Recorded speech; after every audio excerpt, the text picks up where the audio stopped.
को powered by Vimal. Vimal बोलो जुबा केसरी. म्हणलं त्या पायऱ्यावर म्हणलं मंत्रिमंडळ विस्ताराचा तुम्हाला गाजर दिला असं मी भरत गोगावलेनं सांगितलं.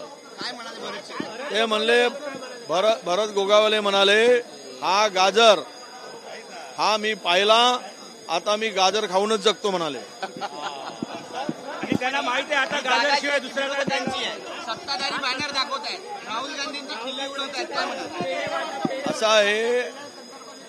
ते खायला पण पेढे खाल्ले ना त्यांनी, त्यांच्या मनामध्ये थोडं थोडं वाटते का आनंद झालेला आहे. आणि 75 कोटी रुपयाचा गाजर दिलेला आहे सर्वांना बजेट. महाराष्ट्रामध्ये कोण गिरा और किसकी टांग ऊपर गई हे त्यांनी मान्य केलंय, म्हणून तो बॅनर फडकवला. काल पेढे खाऊ घातले, ते पेढे गोड लागले नाही वाटतं त्यांना. नाही, आमच्या पेढे खालेत, चेहऱ्यावर आनंद होता, पण तो दाखवता येत नव्हता. त्याचेच ते बॅनर होते.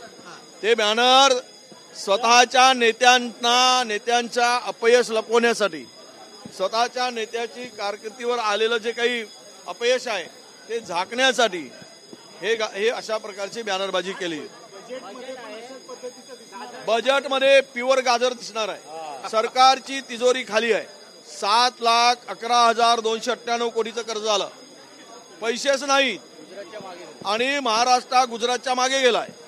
गुजरात एकेकाळी 11व्या 12व्या नंबर होता, 5 नंबरवर आला.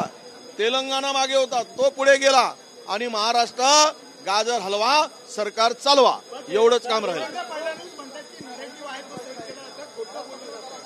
नेरेटिव्ह कोण सेट करताय?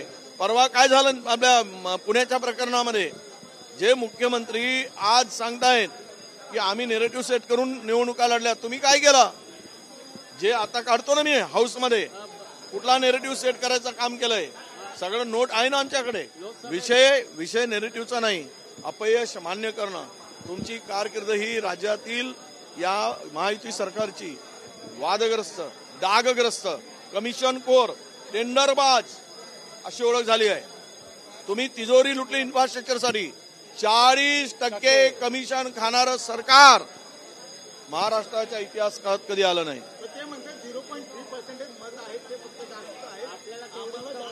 वो मोदींचा चेहरा दाखवून मागच्या तुलनेमध्ये किती होते वाढलेत त्यांचे, ते कितीवर आलेत हे सांगा. 18 सभा घेतल्या, रोड शो घेतला, 14 ठिकाणी पडलेत. आता चेहराच कोणाचा आहे?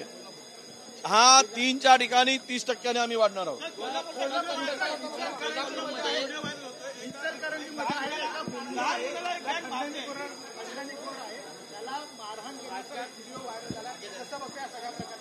कायदा सुव्यवस्था संपली, रोज या घटना येत आहेत.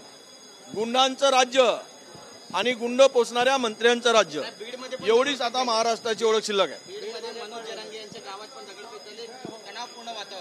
असं हे या घटना होऊ नयेत. सरकारच्या मूर्खपणामुळं मराठा आणि ओबीसी एकामेकापुढे आला. दोनही समाज एकत्र बोलवून, सर्व नेत्यांना एकत्र बोलवा.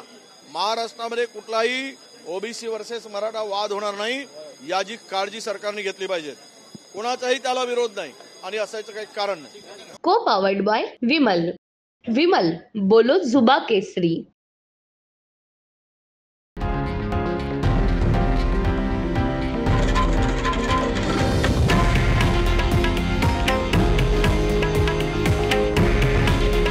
हे आहे देशातील नंबर 1 न्यूज नेटवर्क आणि आपण पाहत आहात TV9 मराठी. काळजी तुमची, हित महाराष्ट्राचं.